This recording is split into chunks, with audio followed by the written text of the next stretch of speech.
Hey guys, welcome to the Buck Brief. Karoline Leavitt is with us now, National Press Secretary for the Trump 2024 campaign. It is the moment of truth coming up here with Election Day. She's super busy. She's given us some of her time to dive into this. Karoline, I'll just let you take it and set the stage for us. How are you feeling with like 12, 13 days to go? Yeah, that's right. 13 days away from the big day, and we are incredibly confident. We feel really good here at Team Trump headquarters in West Palm Beach, Florida. Our internal data shows the same as you see in the public polling. President Trump leading in every single battleground state, cutting into the Democrats' base with Black voters, Hispanic voters, young people making huge inroads with these key demographics to the Democrat Party's success. So we feel incredibly confident we're going to win this thing, but we are not taking a single second for granted. President Trump himself is barnstorming the country in state after state, day after day, holding multiple events a day, running laps around Kamala Harris on the campaign trail, and we're not going to slow down. We're going to run through the tape. What do you make of the last ditch effort here? And it's also a repetition of what we've seen in previous election cycles when they're trying to get people to believe this, that Trump is a fascist thing. I mean, this is like front page New York Times. Atlantic is getting in on this. Joe Biden saying it. Kamala's now coming out and saying it. Is this desperation? I mean, what polling do they look at where they think if we say that Trump is Hitler, we're going to win this thing? It's Groundhog Day, Buck, and it's not based on polling. It's the Democrat Party's instincts. They have become the anti-Trump party, and they don't stand for anything. They just stand against Donald Trump. And when Kamala Harris began her campaign, when the coup was finished of Joe Biden and Kamala Harris took the mantle, she began her race as the candidate of joy, the candidate of change, the future. That was her message. She was trying to unveil policy, but she got ridiculed for everything she said on it. So now she's resorting back to her instinct, which is spewing these baseless lies, this divisive political rhetoric about Donald Trump, and it hasn't worked. The Democrats have been saying this now for 8 years, and President Trump is more popular today than he ever has been since 2016.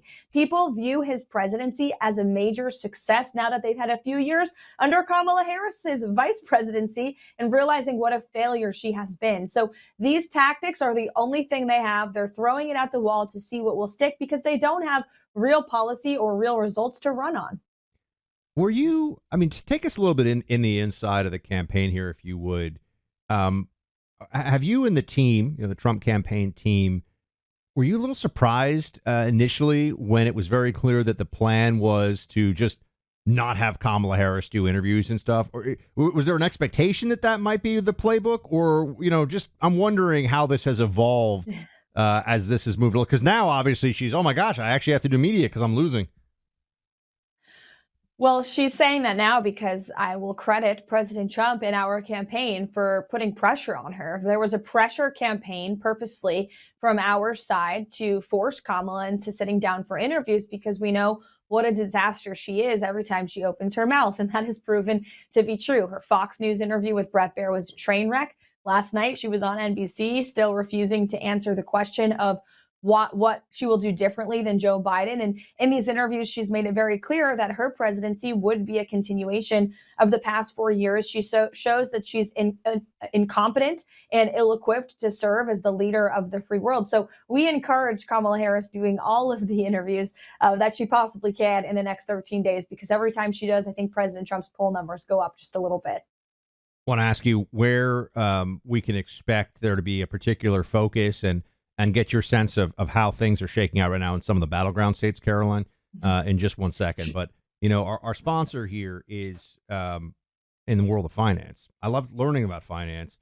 I came across a Wall Street legend with a fascinating warning. November 8th, he says, is going to open the biggest rapid-fire money-making opportunity of his 50-year career.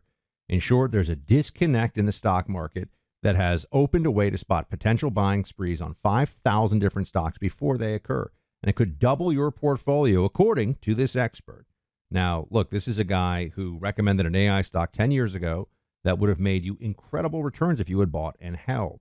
He also invented an index used in the stock market day to day back in the 80s that directs billions of dollars of Wall Street finance. Go to stocks2025.com for details on what this stock guru has to tell you. He's agreed to share it with you for free, but you have to go register.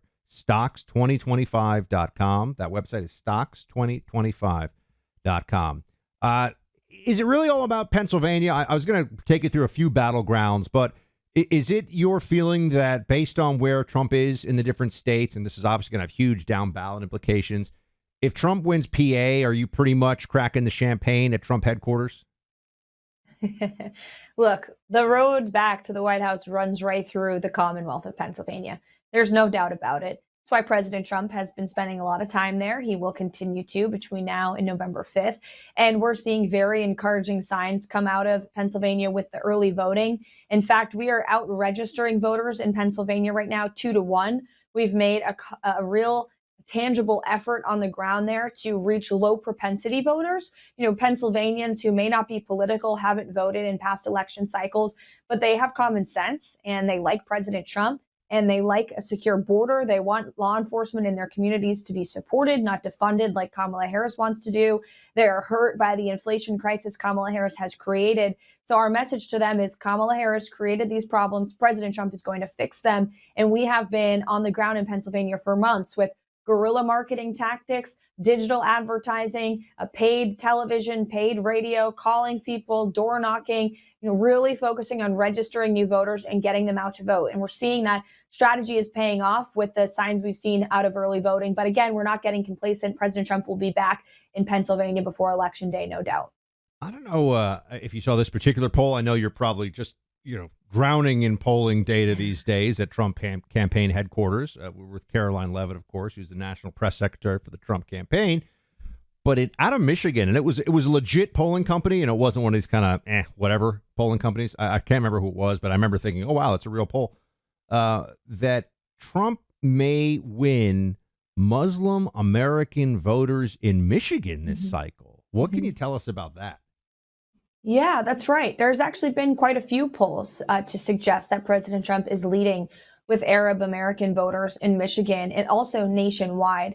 And there has also been a real effort from our campaign and some of our allies to reach out to this community. No Republican really ever has, to be honest with you, especially not in the last few decades. And President Trump is making a real effort to reach out to this community and to say, look, we may not agree on everything, but what we do agree on is we want peace around the world, and I will respect your religious freedom like I did in my first term. That's President Trump's message, and it's resonating. We're seeing it's working. And Arab Americans, just like Jewish Americans, are upset over the conflict we've seen in Israel and in Gaza.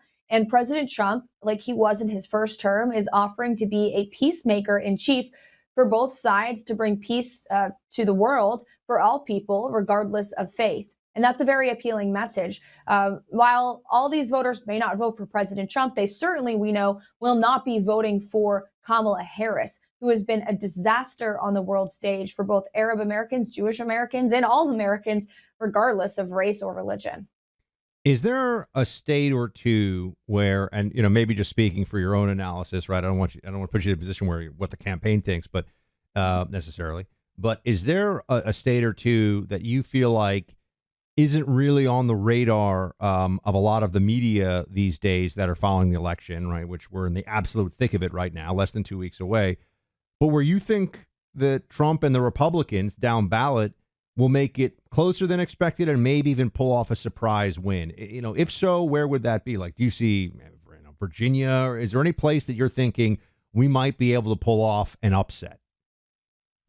Well, I'm a little biased in this answer, but I would say my home state of New Hampshire. You saw Joe Biden was campaigning there yesterday. Kamala Harris was there several weeks ago. Kamala Harris has actually allocated resources to buy media in the Boston television market, which is incredibly expensive. No campaign would do that unless they were worried about their chances. So I think President Trump has a real chance at winning the Granite State. I'm certainly making sure all of my friends and family up there get out to vote for him. And just speaking with people on the ground, anecdotally, I will tell you they're very turned off by Kamala Harris, very dissatisfied with her policies over the past 4 years. New Hampshire is the live free or die state, big Second Amendment culture. We know Kamala Harris wants to come into our homes and confiscate our guns. We have a friendly business culture, low taxes, no income tax, no sales tax. Kamala Harris is the tax queen, so she certainly does not align with the values of my home state. And I would be very joyous to see it flip red, and I think there's a real possibility of that. I can see that too. That's a great call. That would be really icing on the cake of a Trump victory to bring the Granite State into the mix. Our sponsor here is Birch Gold. You know, with the massive tax hikes proposed by the vice president, almost 40% top income tax rate, 7% increase to the corporate tax, 40% capital gains tax on unrealized, or rather a capital gains tax on unrealized gains, whatever. A lot of taxes, folks. That's all you need to know. Taxes coming around all over the place. You just mentioned Kamala is the taxation queen. She wants to take more of your money, more of your business's money, and she wants to spend a lot of money too. And that's a huge problem because we got a huge debt that is piling up. And she might add $2 trillion to that deficit, that yearly shortfall that we've got. So you want to take action today to try to make things more safe over the long term for your savings. Diversify into gold. The Birch Gold Group can help you. Birch Gold will assist you in converting an existing IRA or 401k into an IRA in gold. The best news, you don't have to pay a penny out of pocket. They can also sell you actual physical gold you can hold and keep at home like I do. I've got gold. I've got silver. All you have to do is text the word Buck, my name, to 989898. Get a free info kit on gold. For a lot of people, that transferring of an existing IRA or 401k, maybe even one that you haven't even allocated, you don't know where you're putting that funds. Gold over long term. Take a look at a chart of gold. Text Buck to 989898 for your free info kit today. Birch Gold Group. That's who I'd go with. All right, Karoline. So you are, I'm sure, watching part of the meltdown that Democrats are having. Now, I know the election's not over yet. We got to focus. We got to push through the tape until the victory is assured. But they're freaking out because of the gender deficit. I don't know if we call it the gender gap, not the pay gap, but the gap between Democrats and Republicans on men and women and who they're voting for. Trump is absolutely dominating Kamala and the Democrats on the issue of male voters and is making inroads with black male voters, Hispanic male voters. Where is that coming from? Like, if you had to focus in on why is it that this particular election cycle looks so weak when it comes to men for Democrats, why is that? Well, I think men are fed up with the policies of the last 4 years. Frankly, all Americans are. Men want a strong military. We've seen our military weakened over the past 4 years. Men don't want to be drafted into a war and having to go overseas. That's becoming all the more likely in Kamala Harris's America. Men want strong border security. Men want more money in their pockets, frankly. And look at the inflation crisis that is robbing men and women in all American families of their paychecks every single week. I also think men are very turned off by some of the woke crap that we've seen the Democrat Party pushing, like men and women's sports and teaching children about race and sex and gender. I think there's also been, the radical feminists in the Democrat Party have kind of been pitiful towards men, white men in particular, in this country. And I think that's been a real turnoff for them, seeing that take place over the last several years. So I also think, President Trump himself has been a businessman for many decades. Men in this country have looked up to him, have known him when he was a celebrity prior to entering the political arena. He's a sports guy. He's funny. He's a guy's guy. And I think that really resonates with men across the country. And I'm glad you asked this question, Buck, because the media likes to talk about the alleged gender gap with President Trump and women, when the real story is the massive gap that Kamala Harris is facing with men across this great country. And we're very confident they're going to turn out in record numbers to vote for President Trump on November 5th. I don't know if you saw, this was a topic that came up when I was on Bill Maher's show recently, Karoline, and it's funny because they look at me, they're like, I mean, why does Trump do so well with men? What about Trump is masculine? And I was like, I don't know, being a billionaire married to like a international lingerie model who's been president and has like a big, beautiful family that loves him and plays a lot of golf and makes funny jokes. Like it was like talking to people who live in another universe, really. And then they go, why do, people are asking me, why do they think Tim Walz isn't masculine? I'm like, have you seen Tim Walz? I mean, he kind of acts a little weird. Runs around on stage like a buffoon, maybe. Yeah, it's crazy. I mean, I'm waiting for Tim Walz to just pull out jazz hands at any moment, just sort of show everybody he's a weird guy. So the masculinity deficit is very real. In the last stages here, I mean, what's it like to be in the campaign day in and day out? Does it feel more intense, or is it just as the same as it has been all along? You know what I'm saying? Like, is it just you're showing up doing the work every day, or with each passing day now, is it feeling more like, oh my gosh, this is happening, the votes are already coming in? Yeah, it's funny. I've been at this since January now, and every day you're going at 100 miles an hour. We have such a hardworking boss in President Trump who literally works 24/7, hardly sleeps. And so the entire campaign is expected to keep up at that same pace. And we have a fantastic team, hundreds of people, many of whom you don't see on television, but they're working very hard behind the scenes to reelect President Trump. And there's great camaraderie here. Certainly, it has intensified over the past, I would say, a few weeks. And now heading into the final sprint, we work literally 7 days a week out of the office in Palm Beach. There are 0 days off at this point and hasn't been for quite some time. But we're trying to keep up with President Trump, who has more energy than anyone I have ever met and a harder work ethic than anyone in American politics. And truthfully, it's very inspiring to work for someone who works so hard and doesn't even question it. It's just who he is, even in the face of such adversity that he's faced throughout the entirety of this campaign, through political witch hunts, sitting in a courtroom for weeks on end because of Democrat prosecutors, 2 attempts on his life where he nearly lost his life.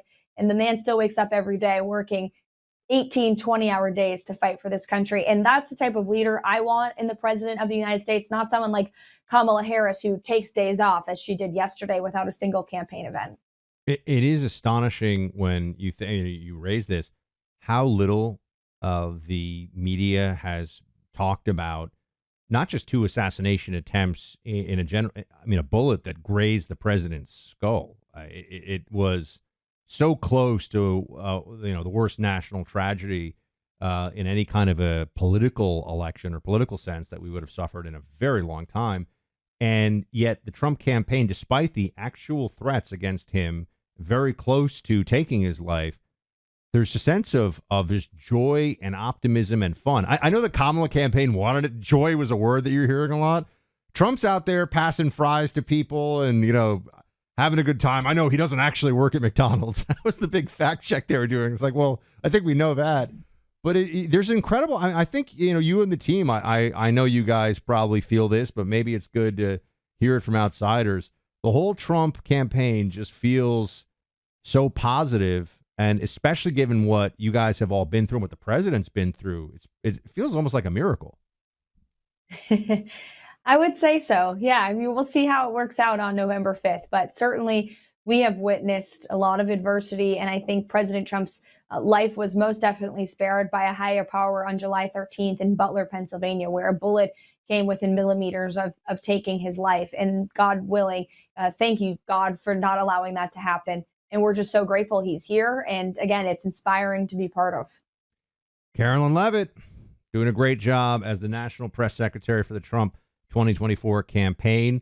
Some of us thought she was going to be a big deal a long time ago. Back she's running for Congress. I'm just saying it. Some of us, Clay and I, were both like, she's going to be a big deal. Probably going to be a big deal. And here we are. Congrats to you, all the hard work. And where are you going to be at Mar-a-Lago election night? Are you going to be in West Palm? Where are you going to be? Yet to be seen where we're going to be, but we will be somewhere, and it's going to be big and beautiful, Buck. Stay tuned. Big, beautiful election night. The best election night ever. The best people. Great to see you, Karoline. Thanks for being with us. You too, Buck. Thank you.